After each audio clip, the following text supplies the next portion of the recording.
Hello everyone, it's September 2nd, 2015, and it's a beautiful day. Look at that, so a little bit of clouds, nice and sunny all day, except for those little clouds. So this is gonna be a garden update. Just telling you guys what's been going on in the garden for the past couple weeks. I haven't made one of these in like 2 weeks, so this is an update. And my brother's out there playing with the dog, but we'll get on to the garden. A couple interesting things have been happening, and we have a visitor to the garden today, and I'll show them to you right now. So I was just watering these. That's why some of them are gonna be wet and some of them aren't. I got like halfway done through watering them, and then I was like, you know what, I'm gonna make a video, then I'll finish watering them after I've lost the sun. So to begin, there's the avocado, just watered him, and the eggplants. Now some interesting things about the eggplants: they flowered a whole lot and they're giving off some more fruit, and you could see how big they've gotten. Remember when we got them, they were just like itty bitty little things, and now they've gone and spread out everywhere. Look how tall they are. That's good 3.5 feet in the air from the box to the top. Well, that leaf right there, see, look at it. And I've had a lot of ants on these, and the ants don't seem to be really eating the plants so much as getting the pollen and the nectar from the flowers. I knocked a whole bunch off when I watered them right now, actually, but normally they're crawling with ants, and I think that's pretty cool. The ants don't seem to be bothered, or the plants don't seem to be bothered by the ants too much. But look, you can see one of the eggplants right there. There's new ones coming out right there. See, there's a couple flowers. This one's down here in the avocado pit, and over here around the back, you could go ahead and see some of the ones that are just. Oh, look, you see the ants. Look, focus. Oh yeah, you see some of the ants running around there. But look, the ants, they're on the eggplant too, actually, which is pretty cool. You see this one? Look at that one. That's a great eggplant. Then there's some just like in and around.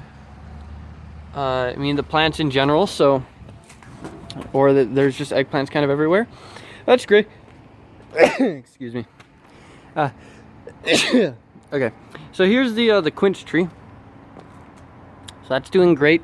And then here's the Roma tomatoes. I just sprinkled some water. Tomatoes don't like a whole lot of water, so I just kind of sprayed them a bit. And they've been doing great. My watering schedule's been great for these guys, especially. The Roma tomatoes, you can see just how monstrous they are. They're crazy big. And I search inside every now and again for Romas, and I find a few, but that's that. All right, now on to, here's the apricot tree. Now on to the beefsteaks. Now I don't remember if I'd shown you guys last time, but I ripped out the little plant here, and he's not with us anymore. He ended up dying, so I ripped him out. I think I ripped another one out, but he's gone. But there's another one that looks like he's kind of not doing too well as well. But over the past couple weeks, these beefsteaks, and in my brother's garden as well, have been giving me a whole lot of tomatoes. A lot, like an incredible amount. You can see there's some in there. Like, look at that one. That one's ready to be picked. There's a bundle back there. But like, I picked most of the gigantic ones. Like, there's still some in here. Like, look at that one. That one definitely ready to be picked. I feel it because the tomatoes are kind of hard when you should pick them. Yep, definitely ready. So I'm gonna come back and pick those after they were done. There's some in the back over there as well. So these tomatoes have been giving me a whole lot. Like, there was a whole lot when I came out here and picked them. I didn't get them on camera, but there must have been a dozen in this box alone, and then our brother's another maybe half dozen. There was quite a few, and it kind of shocked me because I've abused these plants so much, and they just keep giving to me. So I'm grateful for that. Okay, so moving on, here's the apple tree. We've gone ahead and taken down this like little tree house thing that was here, and now there's some more direct sun on the apple tree later on in the day. On this entire garden, actually, this entire part of the garden, there's a lot more sun throughout the day. Maybe that didn't go so well for these watermelon. Like, you see the watermelon vine in the back doesn't seem to be doing too well. He's actually dead. I don't know why. Maybe it was lack of water or a bad stem or something, but there's some watermelons in the back over there. One of them is growing through the fence. So he looks like a butt cheek. I'll show him to you guys really quick. Strawberries. Look. Oh no, this one fell off. I didn't even realize it. Because my brother has been back here working. I guess he knocked them off. Or this is the vine that died, actually. Yeah, this is from a plant that died. Go ahead and I'll take that. Let me just grab it. Oh, there we go. Watermelon. And then this one looks like a butt. Oh, blocking the sun. It looks like a butt because it's growing through the chain link. Okay. But I'm moving on. There's the scraps pile, the scraps bucket. This Highlander pepper has been giving me a whole lot of peppers. Look at this pepper. Look at these peppers. Great peppers. They look cool too. See? So that's that. And there's watermelons and a couple other things. I picked one of the first jalapenos out of here. That was cool. Okay, so moving on to the plum. Another plum. Or purple plum. And now onto the watermelons and Jalafuegos. I've been picking a whole lot of these dudes. Like, a lot of these Jalafuegos. And they've been looking great. Like, you can see some of the ones I haven't picked farther down. They're bright, well, healthy green color. Like, look at this one. This one's got like 6 of them on here. Look at that. Look at that. Look at those. What are those? See, and I watered them so they look all cool when they're wet. That one's turning red. Ready to be picked, definitely. Yeah. So I'm happy about these guys. I've been picking a whole lot of them. And then the watermelons in the back. There's a watermelon on the other side of the chain link. I'll show them to you afterwards. So there's the apple pear. He's been getting a little discoloration on his leaves. Probably due to a nutrient deficiency. But it's alright. He's about to go down for the winter anyway. So I'll just leave that as it is now. The Chile de Arbol. This one's kind of a monster. And that one's becoming a monster as well. Those yellow flowers, however, are part of the cantaloupes. But this one's a monster because it keeps giving off fruit. Okay, look at all the fruit that's on there. All the peppers, and then it's still giving flowers. Look, there's little flowers everywhere. Same thing for all these. They're still giving flowers. And I don't think I showed you guys. Look at my melons. I got 2 melons growing there. Out of this box, there's another melon in the back. You see them right there. Cantaloupe. There was another one. Oh yeah, look. Okay, so there's the peach. We ain't gonna worry about him. Look at this one. Look at that cantaloupe. That one's awesome. I turn him over a bit. But, oh, he looks great. He's almost ready. Like, almost. A couple more days. Almost. So that's that. Here's this bucket. Not a whole lot going on with the Highlander peppers. There's a couple red ones in there, so I'll pick those later on today once I go through watering it. The apricot tree. And then my mint. Came out one morning, and it was like this. I was like, man, what happened to my mint? My brother came over, and he chopped it all off. I was like, Robert, why'd you chop off my mint? He's like, oh, I want to make tea out of it. Geez, Robert, don't you think you could tell me before you go and chop off my plant? So that's what he did. He saved all the stems and everything, but he chopped it up. He left a little bit in the back. You see it back there, but yeah. The reason he did that, he told me, because I mean, he's like, Steven, winter's coming. We're gonna lose him anyway. Might as well just cut him and get some stuff out of it. Like, okay, go ahead. So that's that. Nothing to get disappointed about. So there's the grape, looking good grape. There's the pear, and then my awesome Jalafuegos. You could see, like, as you approach it, every time I approach it, it just kind of makes my jaw drop. If you look at the amount of peppers. See, look, right here. Look at this.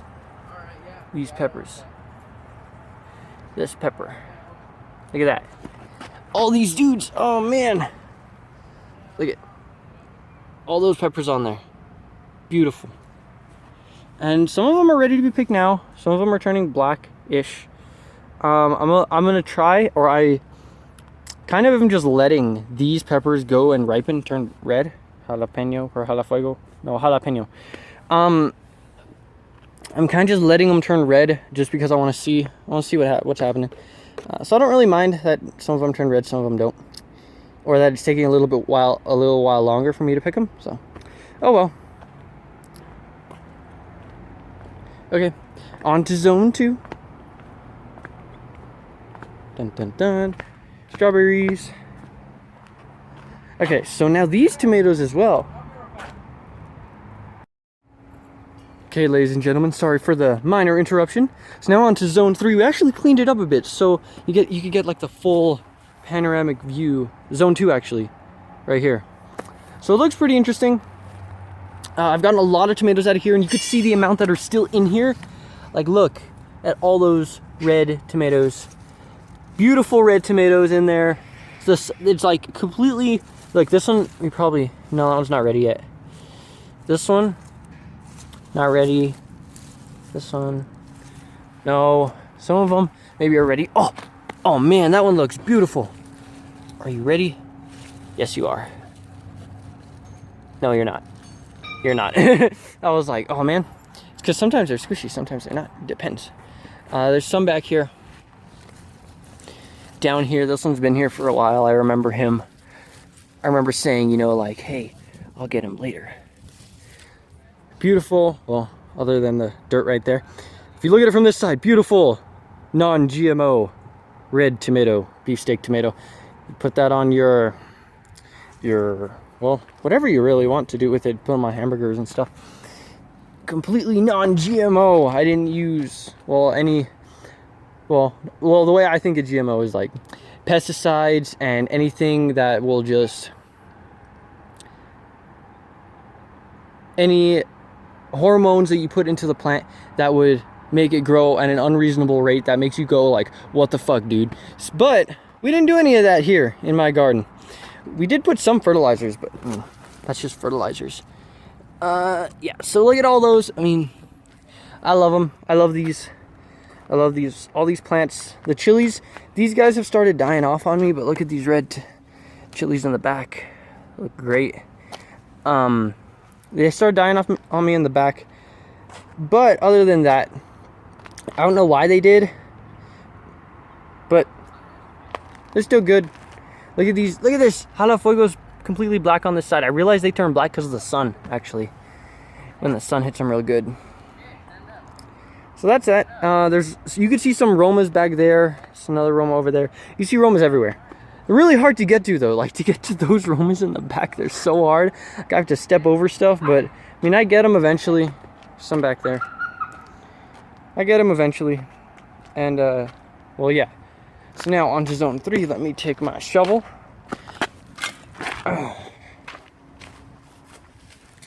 Zone 3 is important because... Dun dun! We actually cleaned it up really nice back here. We're trying to clean everything up so it doesn't look trashy, you know. Darn white people. Okay, so now these are my 2 little Jalafuego plants that I've been growing, and I let them go ahead and start producing Jalafuegos, and they've been doing really, really good actually. They've been producing, I mean, nice fruits, nice sized fruits so far. I've been trying, like, I don't want them to have too many, so like I've been picking a couple of the flowers off, but these have been good so far. I already told you guys the deal with this garden. I've been kind of getting away from it, but the tomatoes in the bag have just started taking off. For some reason, this tomato just took off. He's doing great up on the tomato cage. See, that's what I should have done on the other garden. Put cages on them like I did here, but oh well, a little too late for that, Stephen. It's all good now though. So that's that. I want to show you guys this over here. This is my compost. 100% organic material in here. Old tomato stems that I've clipped off because they were in the way. Mostly, well, like old food scraps, but like organic food scraps, so things like not meat or dairy or anything like that, but you put in like fruits and vegetables and things that you didn't eat completely, like apple cores. And you also put in grass. Like, this is mostly grass clippings from my yard because I have a really large yard. Instead of throwing that grass out, we put it in here, and this is gonna be the fertilizer that I use next year for my pot or for my raised beds, which is interesting. So next year when you guys see this garden update, because I'm gonna keep doing these garden updates forever, this is the material that I'm gonna be using for some of the pots. There's bugs and stuff in there, but look, I got another one in this 55-gallon drum. So that's that, and cow poop. So that's that, guys. I hope you enjoyed the garden update. And yeah, if you have any comments or advice about the videos, or advice to me about gardening, or questions or anything, let me know. I'll take it into consideration. I'll be happy to answer any questions, or take advice from people, or just have a conversation. So with that said, guys, I hope you enjoyed. We didn't get to see the visitor. He's a little frog. We go look for him actually, but I'm probably gonna end it here. So see you guys later.